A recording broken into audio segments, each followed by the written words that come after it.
के 10 गुना पैसा हो गया। हमारे पेरेंट्स यानी मेरे मम्मी डैडी का महीने का घर खर्चा 1980 में 1000 रुपीज था।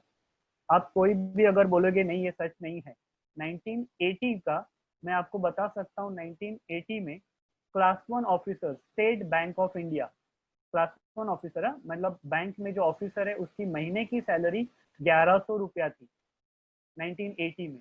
तो अगर किसी को 1100 रुपया पगार है तो उस वक्त 1980 में महीने का घर खर्चा वो 700 या 800 रुपया में करता था। बाकी का बचा हुआ पैसा अपने गांव में अपने पेरेंट्स के लिए वो भेजते थे, क्योंकि उस जमाने में तभी आज के जैसा housing loan, car loan, debit card, credit card ऐसा कुछ नहीं था।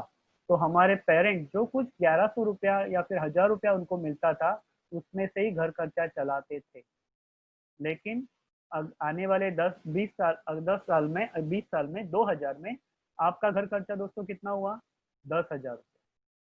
और अभी 2020 है, अभी हमारा घर खर्चा कितना है? 1 लाख रुपया। कोई कोई पेरेंट्स बोलेंगे नहीं हमारा इतना नहीं है, तो शायद आपका इससे 80,000 या 50,000 हो सकता है। लेकिन 2020 में अगर ये आपका घर खर्चा है तो दोस्तों आने वाले 20 साल में जब आप रिटायर्ड होंगे तो आपका घर खर्चा कितना होगा? इसके ऊपर और एक जीरो लगेगा।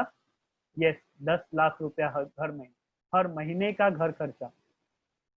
आपको आज लग रहा है सतीश मुझे डरा रहा है, पेरेंट्स प्लीज लिख के रखिए फिगर कि आज 14 जून 2020 में सतीश आयरे ने हमें ये कहा था कि शायद आपका अगर आज महीने का घर खर्चा 1 लाख रुपया है तो अगले आने वाले 20 सालों में आपका महीने का घर खर्चा 10 लाख रुपया होगा। तभी आप रिटायर्ड रहेंगे, आपका अर्निंग कुछ नहीं रहेगा और आपको हर महीने का घर खर्चा रहेगा। जैसे आज नरेंद्र मोदी हर एक कंट्री में जाके बोल रहे थे कि मेरे इंडिया में आइए, हमारे इंडिया में सबसे यंग पॉपुलेशन है। तो ये यंग पॉपुलेशन आज है, लेकिन अगले 20 साल में जो हम रिटायर्ड हो जाएंगे तब हमारे पास अर्निंग कुछ है नहीं है। जो कुछ आपने बचाया रहेगा पैसा वही आपको रिटायर्ड लाइफ में यूज करना है। बच्चे तो बड़े हो जाएंगे अगले 20 साल में, वो कहेंगे पापा या मम्मी हमें हमारा ही खर्चा नहीं हो रहा है तो हम आपका खर्चा कहाँ से उठाएंगे। तो पेरेंट्स प्लीज आपके रिटायरमेंट प्लान पे आप अभी से ध्यान दीजिए। जो कुछ थोड़ा थोड़ा आप बचाते हैं अभी से बचाइए, जो आपको रिटायरमेंट में काम आएगा। अभी आपको मालूम है हमारा सबसे बड़ा एनिमी कौन है? वो है इन्फ्लेशन, जो हर साल 6% से दौड़ रहा है। कैसे मालूम है? जस्ट लीजिए, 15 साल पहले नमक क्या किलो में मिलता था? पेरेंट्स बताएंगे आप मुझे। नमक वो था लगभग 2 रुपया किलो, बराबर 2 रुपया किलो था नमक। आज कितना है नमक किलो? 16 से 18 रुपया या 20 रुपया। टाटा का फ्री फ्लोइंग नमक आप लेते हो तो शायद 18 या 20 रुपया है। तो ये है इन्फ्लेशन। नमक वही है, वही 1 kg ही मिल रहा है, लेकिन 6% हर साल वो इन्फ्लेशन से बढ़ता है। और हमें वो अब जो 2 रुपया kg था आज उसका हम 20 रुपया दे रहे हैं। तो आने वाले सालों में कितना देंगे, राइट? अभी आप क्या करते हो? सबसे सेफ है बैंक में आप पैसा रखते हो, तो जिसे हम बोलते हैं सेविंग अकाउंट। तो आपको कितना टका ब्याज मिलता है साल का? 3%, 3%, राइट? ये 3 उंगलियां दिख रही, ओके, 3%। बैंक में अगर आप एफडी करते हो, state bank of India, India की सबसे बड़ी bank state bank of India, तो 6.5% आपको एफडी में मिलता है। लोगों को क्या लगता है मैं लाइफ इंश्योरेंस में इन्वेस्ट करता हूँ, एक्चुअली लोग बोलते हैं इन्वेस्टमेंट, वो गलत है। एलआईसी का फुल फॉर्म क्या है? Life insurance corporation of India. वहां इन्वेस्टमेंट ये वर्ड भी नहीं है, तो वो इन्वेस्टमेंट नहीं है, आपको इंश्योरेंस लेना है। तो आपको एलआईसी से अगर कोई पॉलिसीज देते हैं तो देखिए पहले वो अगर वो एंडोमेंट प्लान है, पेंशन प्लान है, तो वो कोई भी पॉलिसी का आपको पैसा जो मिलता है 60% के ऊपर नहीं आएगा। 2002 के पहले अगर आपने जीवन श्री पॉलिसी ली है 2002 के पहले, तो उसमें 12% सालाना मिलता था, 12%। आज कितना मिल रहा है 2020 में? 18 साल के बाद 7%। यानी आने वाले सालों में ये इंटरेस्ट रेट और कम होते जाएगा। दूसरा जरिया है आप पोस्ट ऑफिस में इन्वेस्टमेंट करते हैं, आप पीपीएफ में करते हो, एनएफटी करते हो, नेशनल एनएससी यानी एफडी जैसा आप ये प्रोडक्ट है, पोस्ट ऑफिस है, पीपीएफ है, यहाँ 7 से 7.25% ही ब्याज सालाना मिलता है। कोई गोल्ड में इन्वेस्ट करता है तो गोल्ड का पिछले 100 साल का एवरेज रिटर्न आप लेंगे तो 9% ही है, उससे ज्यादा नहीं।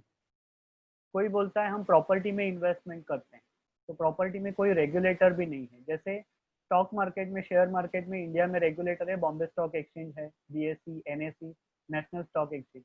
लेकिन प्रॉपर्टी में इंडिया में ऐसा कोई भी आज तक रेगुलेटर नहीं है, तो इसके ऊपर कौन सा फ्लैट कितने में बेचना है, इसके ऊपर कोई रेगुलेटर नहीं है। फॉर एग्जाम्पल आप बैंड्रा में रहते हो, तो बैंड्रा ईस्ट में एक रोड पे अगर आप देखोगे कि 1 BHK या 2 BHK का जो रेट है, तो उसी बिल्डिंग में बाजू वाला फ्लैट अलग रेट का रहता है। तो उसमें आप बता नहीं सकते कि मुझे कितना टका का प्रॉफिट हो सकता है। दूसरा एक मार्केट है इंडिया में, that is called share market या म्यूचुअल फंड। यहाँ अगर पिछले 10 साल 15 साल से कोई कंटिन्यूस इन्वेस्टमेंट कर रहा है, तो उनका आज का रिटर्न सालाना 12 से 15% का आ रहा है। तो यानी यहाँ ये इन्फ्लेशन को बीट कर रहा है क्या? इन्फ्लेशन 6% और 12% भी आप सालाना मिलाते हो, तो ये इन्फ्लेशन को बीट कर रहा है। अभी किसी के मन में आएगा सतीश अरे हमें शेयर मार्केट या म्यूचुअल फंड बताएगा, तो शेयर मार्केट अभी तो टूटा हुआ है, नीचे आया है। यस दोस्तों, अभी शेयर मार्केट 30 से 35% सस्ता है। तो दिस इज द टाइम आपको अभी इन्वेस्ट करना है। जो 100 रुपए की चीज है वो आपको अभी 65 रुपीज में मिल रही है। तो आपको क्या करना चाहिए? डेयरिंग करनी चाहिए। डेयरिंग करके मिनिमम अगले 7 से 8 साल आपको अगर रुकना है तो ही इन्वेस्ट कीजिए, नहीं तो मत कीजिए। ये सबसे सिंपल एग्जांपल है, मैं आपको एक शेयर करता हूँ। पिछले 41 ईयर्स का हर एक अलग अलग क्लास में लोगों ने जो इन्वेस्टमेंट किया है उसका रिटर्न कैसे आया है, ये हमने यहाँ बताया है। राइट, 41 ईयर्स यानी आज 2020 का है, तो 1979 से गूगल पे इसके आपको फिगर्स अवेलेबल है। राइट, ये कोई मेरे मन के फिगर्स नहीं है, ये गूगल आप कर सकते हो। 1979 में पेरेंट्स, अभी आपके मम्मी डैडी ने अगर इन्वेस्टमेंट उस वक्त एफडी में स्टेट बैंक ऑफ इंडिया में अगर की है, तो वहाँ का फिक्स डिपॉजिट का रेट क्या है तभी का? वो था 13%। समीर सर, आप भी आपके पिताजी को पूछ सकते हैं, स्टेट बैंक ऑफ इंडिया का एफडी का रेट तभी कितना था? 13%। यस आज सर। कितना है? 6.5%। ये समीर सर करेक्ट है ये? Yes sir. यस। तो जो 13% था तभी एफडी का रेट, आज 6.5% हुआ है। तो आने वाले सालों में क्या ये 6.5% ही रहेगा या इससे और कम होगा? दोस्तों ये और कम होगा। यानी फिक्स डिपॉजिट में आपको अभी इन्वेस्ट करना है? नहीं करना है, थोड़ा सा करना है। कितना करना है? जो हमने बोला था, आपका मंथली एक्सपेंसेस है उनका 6 टाइम्स। राइट, यानी 6 गुना। 50,000 है तो उसका 6 गुना 3 लाख रुपया ही एफडी में रखिए, या फिर 3 लाख का गोल्ड रखिए। उससे ज्यादा पैसा आपको एफडी में नहीं रखना है। Right, okay. 1979 में रियल एस्टेट अगर किसी ने प्रॉपर्टी ली है तो पर स्क्वायर फीट रेट 1,000 रुपया। ये कहाँ का है? आप बांद्रा में सभी लोग रहते हो तो आपसे नजदीक वर्ली है। वर्ली सी फेस समुद्र महल बिल्डिंग, शायद आपको किसी को मालूम होगा, और ये case study economic times newspaper में आई थी। समुद्र महल बिल्डिंग का 1979 में पर स्क्वायर फीट, एक 1 स्क्वायर फीट का रेट था 1,000 रुपया। दोस्तों आज वो कितना है? 1 लाख रुपया पर स्क्वायर फीट। यानी वो पैसा कितना गुना बढ़ गया? 100 टाइम्स। इसलिए लोग रियल एस्टेट में इन्वेस्ट करते हैं। Right, okay. अभी हम लेंगे गोल्ड। 1979 में आपके पेरेंट्स ने 1 तोला अगर सोना लिया था, 1 तोला, तो उस वक्त का रेट क्या था? 1,000 रुपया। आज कितना है सोना? आज जो सोना हम कोई लेते हैं तो कितना रुपया तोला है? 48,000। यानी 1979 से लेके 2020, पिछले 41 सालों में ये कितना टका से ये कितने रिटर्न इसने टाइम से दौड़ा? ये 48 टाइम। ओके। और एक है इक्विटी, जहाँ सबसे कम लोग इंडिया में इन्वेस्ट करते हैं। यहाँ सिर्फ 3% लोग ही इन्वेस्ट करते हैं, ओनली 3%। अगर आप मिलके 100 लोग हैं तो 100 में से सिर्फ 3% लोग, 3 लोग ही इक्विटी यानी शेयर मार्केट या म्यूचुअल फंड में इन्वेस्ट करते हैं। तो 1979 में अपना जो सेंसेक्स था वो 100 था। सेंसेक्स यानी 30 कंपनीज, इंडिया की टॉप 30 कंपनीज, उनका एवरेज उस वक्त जो हर एक शेयर, फॉर एग्जांपल एसबीआई का शेयर था, उसका उस वक्त समझो 20 रुपया वैल्यू था, या फिर एसीसी सीमेंट, उसका शेयर वैल्यू तभी 100 रुपया था। तो वो सबका एवरेज करके, मतलब 30 कंपनी का टोटल इकट्ठा किया, डिवाइडेड बाय 30 हमने किया, तो वो एवरेज आया 100। और आज 2020 में वो कितना है, 34,000। तो 100 से लेके 34,000, तो इसकी ये दौड़ कितनी है, तो यहाँ पैसा 340 टाइम बढ़ गया है, राइट। तो अगर रियल एस्टेट में अगर कोई इन्वेस्ट करता है तो 100 टाइम्स पैसा बनाए, गोल्ड में करता है तो 48 टाइम्स, फिक्स डिपॉजिट में करता है तो कुछ नहीं बना है पैसा, राइट। और इक्विटी में करता है तो 340 गुना पैसा है। तो दोस्तों ये फील्ड है जहाँ बहुत कम लोग इन्वेस्ट करते हैं। आपके बच्चों के लिए एक बहुत अच्छा किताब है, that is called as Shiv Khera का बुक किताब है, यू कैन विन, राइट। तो उसमें उन्होंने बोला है, successful people don't do different things, they do things differently. ये है वो, ये सक्सेसफुल लोग हैं, वो कुछ अलग नहीं करते हैं, लेकिन अलग जरिया वो अपनाते हैं कि पैसा बनाने के लिए। वो गोल्ड में इन्वेस्ट नहीं करते, वो रियल एस्टेट में नहीं करते, वो एफडी में नहीं करते, वो यहाँ इक्विटी में, शेयर मार्केट में या म्यूचुअल फंड में इन्वेस्ट करते। अभी आप बोलेंगे शेयर मार्केट तो हमें डर लगता है, तो हमने क्या किया है, 2000 से लेके 2015 तक शेयर मार्केट के मूवमेंट, सेंसेक्स के उस साल 2000 में ये कितना ऊपर था, 6150। अगर आपको 2000 में कुछ मार्केट का नॉलेज है, तो केतन पारिक ने क्या किया था, कुछ स्टॉक्स को बढ़ा दिया था, राइट। इसको बोलते हैं मार्केट में पंप करना गलत तरीके से। और उन्होंने मार्केट को बढ़ा बढ़ा के 6150 पे लेके गए, अपना सारा इन्वेस्टमेंट निकाल के लिया, मार्केट टूट गया, इसको बबल बोलते हैं। तो एक साल में, 2000 साल में मार्केट 6150 इतना टॉप गया था, उसी साल में 60% मार्केट टूटा था और 2594 तक आया था। तो अगर किसी ने यहाँ इन्वेस्ट किया है तो उनका पैसा यहाँ टूट गया, नेगेटिव हो गया पैसा। हम क्या बोलते हैं, अगर आप एक बार इन्वेस्ट करते हो तो अगले मिनिमम 10 साल के लिए इन्वेस्टेड हो। तो अगर 2000 में कोई यहाँ इन्वेस्ट किया है, उसका पैसा नेगेटिव हो गया, हमें गाली देगा, लेकिन अगले 4 साल में वो 2500 फिर से 6200 हो गया। ये देखो, अगर किसी ने ये लेवल पे एंट्री किया है, डेयरिंग किया है, तो अगले 4 ही साल में उनका पैसा दुगना से ज्यादा हो गया है, 4 साल में डबल से भी ज्यादा। उसी साल 2004 में फिर से मार्केट टूटा, इनका पैसा फिर से 4375 पे आ गया, सेंसेक्स 6200 से 4300। यहाँ अगर किसी ने डेयरिंग की है तो अगले सिर्फ 2004 से 2006, यानी सिर्फ अगले 2 साल में यहाँ से पैसा 3 गुना हुआ है। 2006 में इंडेक्स था 12600, 2006 में फिर से मार्केट टूटा 8799। दोस्तों देखो मार्केट कितना आपका अपॉर्चुनिटी दे रहा है, यहाँ से लेके इतना नीचे आ गया, यहाँ से लेके फिर से ऊपर आ गया, फिर से नीचे आ गया, फिर से बढ़ गया। उसके बाद 2008 हमने, ये सभी ने देखा है, 2008 में ये तो दुनिया में सबसे बड़ा लेमन ब्रदर क्राइसिस हुआ था अमेरिका में। उसका इंडिया में कुछ ज्यादा ये इफेक्ट नहीं आया, लेकिन हमारा जो 21,000 का सेंसेक्स गया था, वो ग्लोबल स्लोडाउन की वजह से 7,600 तक आया था। प्रॉब्लम इंडिया में नहीं था, प्रॉब्लम अमेरिका में था। लेमन ब्रदर क्राइसिस वहां हुआ था, लेकिन ऐसा बोला जाता है कि उनको अगर बुखार, सर्दी खांसी भी होती है तो हमारे इंडिया में बुखार आ जाता है, राइट। तो 21,000 का मार्केट यहाँ 7,600 तक नीचे आया था, लेकिन 7,600 में जिन्होंने डेयरिंग करके इन्वेस्ट किया, अगले 2 साल में उनका पैसा 3 गुना हुआ, 21,108।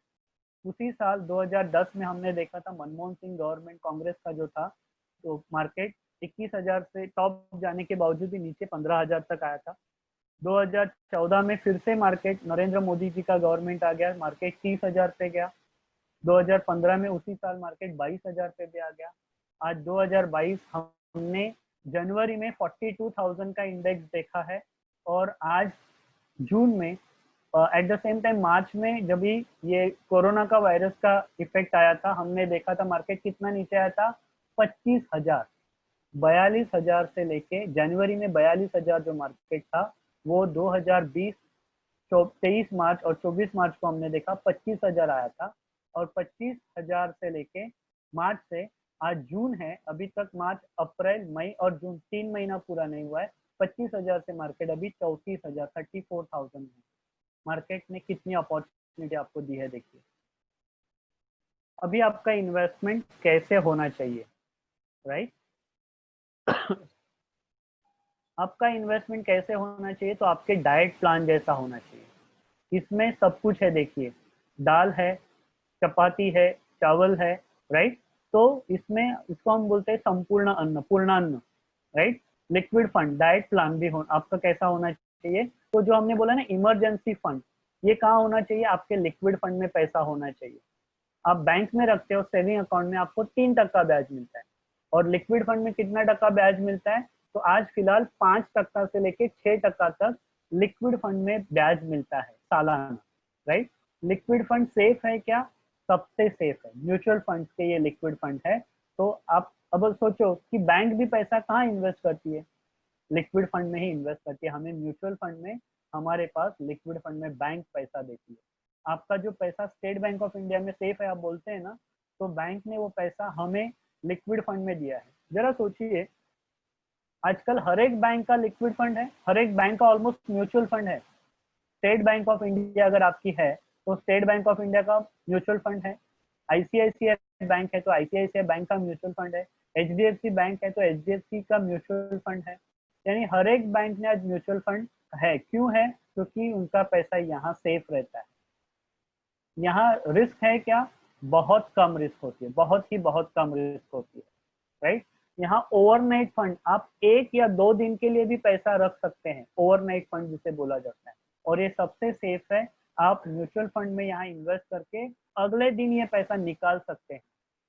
अभी हम आएंगे डाइट प्लान पे। जैसे आपको यहाँ ये पूर्णान्न दिख रहा है, तो आपका पैसा आपको कहाँ रखना है? आपको अगर टैक्स सेविंग करना है तो उसको बोला जाता है ईएलएसएस फंड। इसका फुल फॉर्म है इक्विटी लिंक सेविंग स्कीम।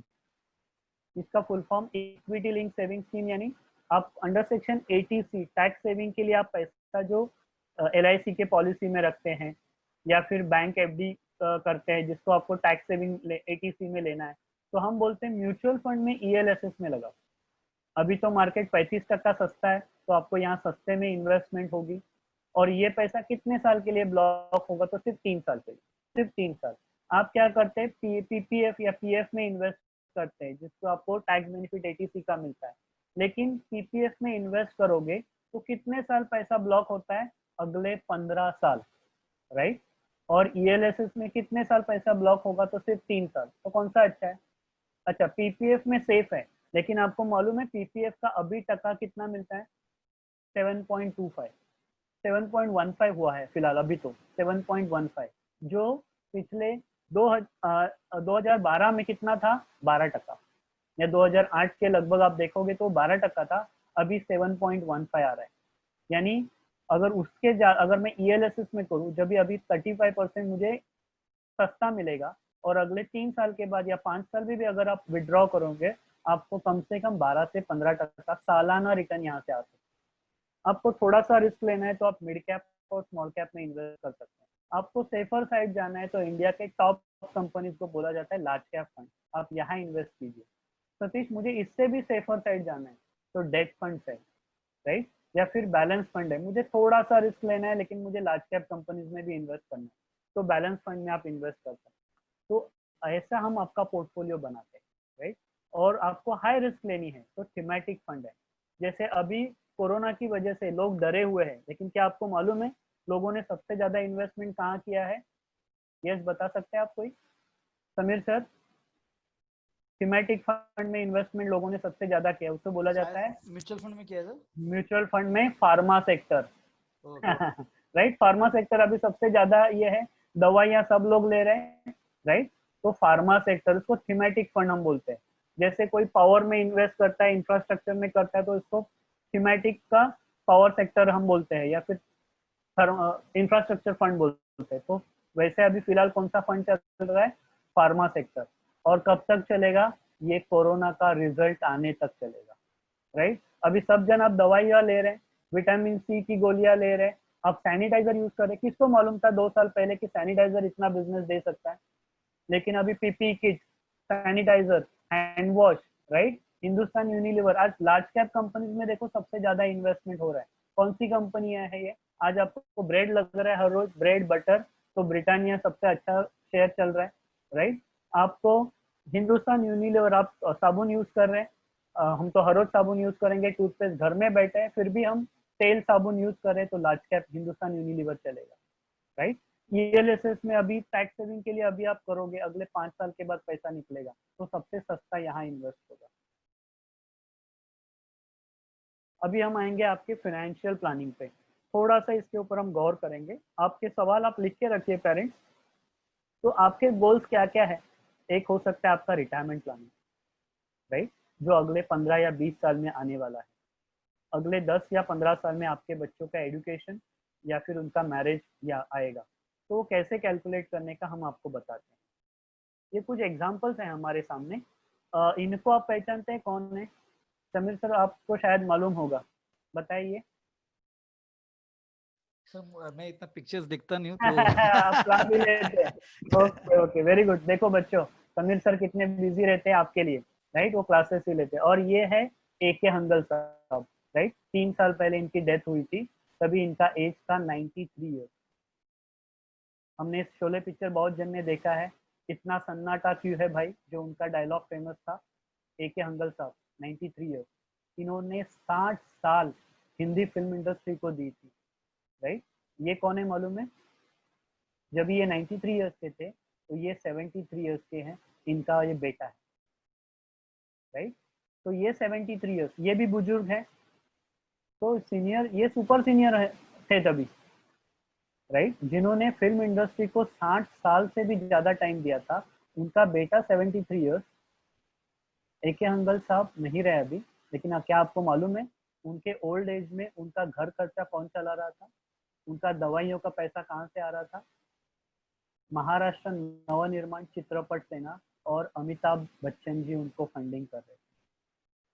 किसको अच्छा लगेगा हमारे ओल्ड एज में पैसा कहीं बाहर से आए, कोई ऑर्गेनाइजेशन से आए या कोई दूसरे जगहों से आए? क्योंकि आगे जाके होने वाला है, बच्चों को भी उनका खर्चा नहीं संभलने वाला है। तो पेरेंट्स, आज से आपका रिटायरमेंट प्लानिंग आप खुद कीजिए। जो सैलरी आपकी आती है उसमें से एक्स अमाउंट आज बाजू में कीजिए, उतना सैलरी आपको कम आया ऐसे समझिए। अभी जैसे पिछले 3 महीने में हम घर पे हैं, हमारे खर्चे कम हो गए ना, तो जो हमने वो उसमें किया है, तो ऐसे आगे चलाइए अगले 10 साल, तो ही आपका रिटायरमेंट प्लानिंग आप कर सकते हो, राइट। इनको आप जानते हैं कौन है? ये मराठी में सबसे सुपरस्टार थे, भगवान दादा। जैसे आज सलमान खान को लोग क्या लड़कियां आज ट्रैक करती है कि अभी वो किधर है, कौन से बंगले में है, राइट, वैसे इनके बारे में उस जमाने में होता था।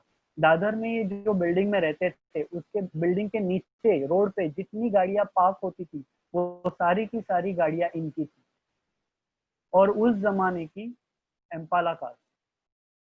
ये जब इनका डेथ हुआ तभी इनके आजू बाजू में इनके कोई नहीं। माइकल जैक्सन, ये तो लायबिलिटी रह गया इसके फैमिली के लिए, राइट। माइक टाइसन, ये तो आज हर एक मैच हार रहा है। माइक टाइसन के नाम पे Guinness book of world record है, Guinness book of world record. ये रिकॉर्ड इन्होंने ऐसा बनाया कि लोग अभी तक, मैच चालू हो गया, लोग आए भी नहीं, चेयर पे बैठे भी नहीं, तब तक इसने सामने वाले ओपोनेंट को नॉकआउट किया था, और आज ये सारे मैचेस हार रहा है। क्यों? क्योंकि आज इसके पास पैसे ही नहीं। तो हम अभी ये ऐसे एग्जाम्पल देख रहे हैं जिन्होंने लाइफ में बहुत सारा पैसा देखा। आज हम खुद को अगर मिडिल क्लास समझते हैं, तो हमसे शायद 100 गुना पैसा इन्होंने देखा है, 100 गुना। फिर भी इन्होंने इनका रिटायरमेंट प्लान नहीं किया था, या फिर इनको खुद का एक्सपेंसेस नहीं कर पाए ओल्ड एज में। तो क्या आप और हम कर पाएंगे? मेरा प्रेजेंटेशन यहाँ खत्म होता है सर। सतीश आयरे मेरा नाम है, ये मेरा नंबर्स है, मेरे मोबाइल नंबर, मेरा ऑफिस का ईमेल आईडी, आप मुझे इस पर एनी टाइम ये कर सकते हैं। अभी हम आपके क्वेश्चन एंड आंसर्स लेंगे, समीर सर। पेरेंट्स, अभी यस आपके यस क्वेश्चन देंगे इसके ऊपर, तो आप पूछ सकते हैं। I would like to hand over to Rahul sir, because Rahul sir आगे के कुछ क्वेश्चंस रहेंगे, तो प्लीज आप भी अपने साइड से बोल सकते हैं। Parents, you also can please raise your hand in in that Zoom app. Otherwise, you can also unmute